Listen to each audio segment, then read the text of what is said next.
মাঝে মাঝে ফ্যামিলির সাথে কোথাও লং ড্রাইভে ঘুরতে গেলে অনেক বেশি ভালো লাগে, তাই আমরা সময় বের করে মাওয়া ঘাটে ঘুরতে গিয়েছিলাম। আসসালামু আলাইকুম, আমি ইসরাত। আজকে আপনাদের জন্য ছোট্ট একটি ব্লগ নিয়ে হাজির হয়েছি। দুপুর 1:30 বাজে আমরা মোহাম্মদপুর থেকে মাওয়ার উদ্দেশ্যে রওনা দিই। সেদিন শুক্রবার ছিল, তাই রাস্তাটা একদম ফাঁকা ছিল আর এত সুন্দর প্রকৃতি দেখে মনটাই জুড়িয়ে যাচ্ছিল। আমরা দুপুর 2:30 বাজে সেখানে পৌঁছে যাই। যেহেতু তখন লাঞ্চ টাইম ছিল, তাই আমরা লাঞ্চ করার জন্য শখের হাড়ি রেস্টুরেন্টে পৌঁছাই। সেখানে 3 রকম দামে ইলিশ মাছ ছিল। আমরা আমাদের পছন্দ মতো একটা ইলিশ মাছ বাছাই করে নিই আর সাথে আধা কেজি গলদা চিংড়িও নিয়ে নিই।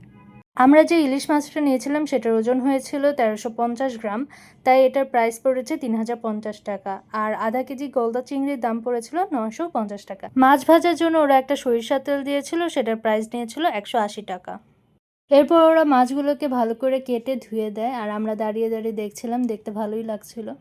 মাছগুলো ধোয়া হয়ে যাওয়ার পর আমি একটু রেস্টুরেন্টে ঘুরে দেখছিলাম। এখানে আগে থেকে রান্না করা অনেক রকমের খাবার পাওয়া যায় আর অনেক ধরনের আচারও পাওয়া যায়। এখন চলে আসলাম আমাদের মাছগুলো ভাজা দেখার জন্য। প্রথমে তারা বড় তাওয়াটাকে ভালো করে ধুয়ে মুছে পরিষ্কার করে নিল। এরপর আমাদের কেনা সরিষার তেল পুরোটা ঢেলে দিল। সবার আগে তারা ইলিশ মাছটা ভেজে নিয়েছিল, কারণ চিংড়ি মাছ যদি একসাথে ভাজে তাহলে ইলিশের টেস্টটা নষ্ট হয়ে যেতে পারে।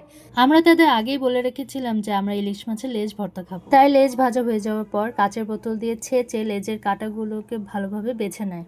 তারপর পেঁয়াজ কুচি, লবণ, ভেজে রাখা শুকনো মরিচ আর মাছ ভাজার তেল দিয়ে মজার একটা ভর্তা তৈরি করে নিল। মাছ ভাজা হয়ে যাওয়ার পরে তারা আমাদের বেগুনটাও ভালোভাবে ভেজে নিয়েছিল। সবশেষে আমাদের চিংড়ি মাছগুলো ভাজার জন্য তাওয়াতে দিয়ে এপিট ওপিট করে উল্টিয়ে মাছগুলোকে ভালোভাবে ভেজে নিয়েছিল।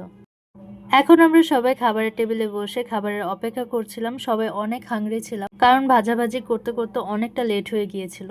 অপেক্ষা করতে করতে আমাদের খাবারগুলো টেবিলে চলে আসলো। অনেক সুন্দরভাবে পরিবেশন করেছিল।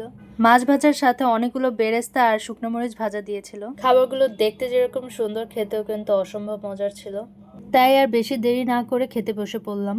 বেগুন ভাজা, লেজ ভর্তা, চিংড়ি মাছ ভাজা, ইলিশ মাছ ভাজা গরম ভাতের সাথে খেতে অসম্ভব মজার লাগছিল।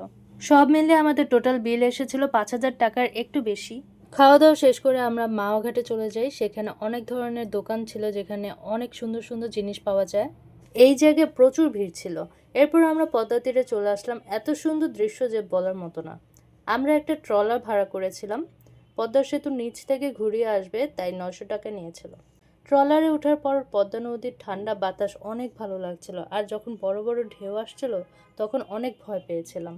আমি ভেবেছিলাম বাচ্চারা হয়তো ভয় পাবে, কিন্তু ওরা আরো বেশি এনজয় করছিল। দেখতে দেখতে আকাশটা একদম অন্ধকার হয়ে গিয়েছিল আর আকাশের চাঁদটা অসম্ভব সুন্দর লাগছিল। এরপর পদ্মা সেতুর নিচ থেকে ঘুরে আমরা আবার আগের জায়গায় ফিরে আসি। আসার পর আমি এই আইসক্রিমটা দেখি। এটা দেখার পর আমার ছোটবেলার কথা মনে পড়ে যায়।